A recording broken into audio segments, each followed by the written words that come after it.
మరొకసారి Erravalli farm house దగ్గరికి వెళ్దాం. మా ప్రతినిధి శివతేజ లైవ్ లో సిద్ధంగా ఉన్నారు. సో శివతేజ, అక్కడ ఎలాంటి అట్మాస్ఫియర్ కనిపిస్తోంది?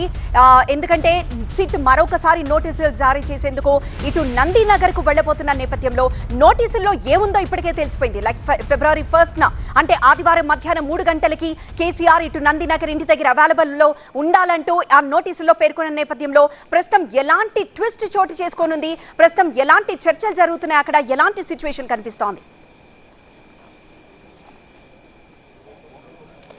సో ఉదయం నుంచి కూడా మనమంతా ఫామ్ హౌస్ దగ్గరే ఉన్నాము.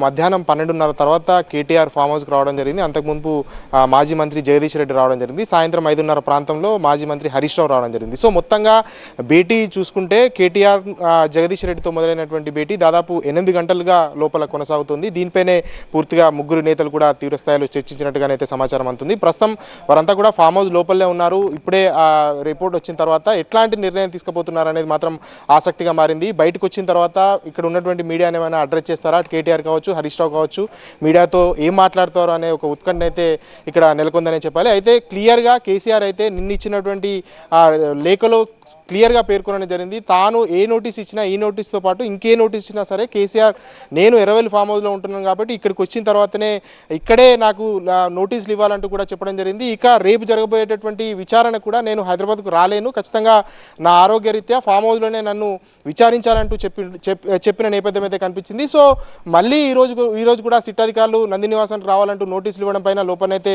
చర్చిస్తున్నారు. వారు వచ్చిన తర్వాత ఇంకా లీగల్ ఒపీనియన్ కూడా ఇటు సైడ్ బీఆర్ఎస్ పార్టీ నుంచి తీసుకునే అవకాశం ఉంది. ఎందుకంటే ముఖ్య నేతలు అంతా కూడా ఇప్పుడు ఫామ్ హౌస్లోనే ఉన్నారని చెప్పడం. జగదీష్ రెడ్డి కావచ్చు, కేటీఆర్ కావచ్చు, హరీష్ రావు కావచ్చు, ఇట్లాంటి ముఖ్య నేతలంతా ఉదయం నుంచి కూడా కేసీఆర్తో భేటీ అయ్యారు. కేసీఆర్ ఉదయం పూట కూడా కొద్దిసేపు తన పంట పొలాలను కారులో తిరుగుతూ పంట పొలాలంతా కూడా పర్యవేక్షించిన పరిస్థితి కనిపిస్తుంది. ఒకసారి కేసీఆర్ ఫామ్ హౌస్ బయటకు వచ్చారు, వచ్చి కొద్దిసేపు పంట పొలాల చుట్టూ తిరిగి మళ్ళీ ఫామ్ హౌస్కి వెళ్ళారు. ఫామ్ హౌస్లోకి వెళ్ళిన తర్వాతనే జగదీష్ రెడ్డి కావచ్చు, కేటీఆర్ కావచ్చు, హరీష్ రావు కావచ్చు, ఇట్లాంటి ముఖ్య నేతలంతా కూడా ఫామ్ హౌస్కి రావడం జరిగింది. కేసీఆర్తో ఉదయం నుంచి కూడా దీనిపైనే సుదీర్ఘ భేటీ అయితే కొనసాగుతుంది. సో ఇప్పుడు ఏదైతే మళ్ళీ సిట్ అధికారులు ఆదివారం ఖచ్చితంగా హైదరాబాద్కి రావాలి అని చెప్పిన నేపథ్యంలో లోపల దీనిపైన అయితే డిస్కషన్ జరుగుతుంది. మరి కాసేపట్లోనే అటు ముఖ్య నేతలైనటువంటి కేసీఆర్, హరీష్ రావు కావచ్చు, కేటీఆర్ కావచ్చు, వారు బయటకు వచ్చిన తర్వాత లీగల్ ఒపీనియన్ తీసుకునే ప్రయత్నం అయితే చేస్తున్నారు. సో బయటకు వచ్చిన తర్వాత వారు ఏం మాట్లాడతారు?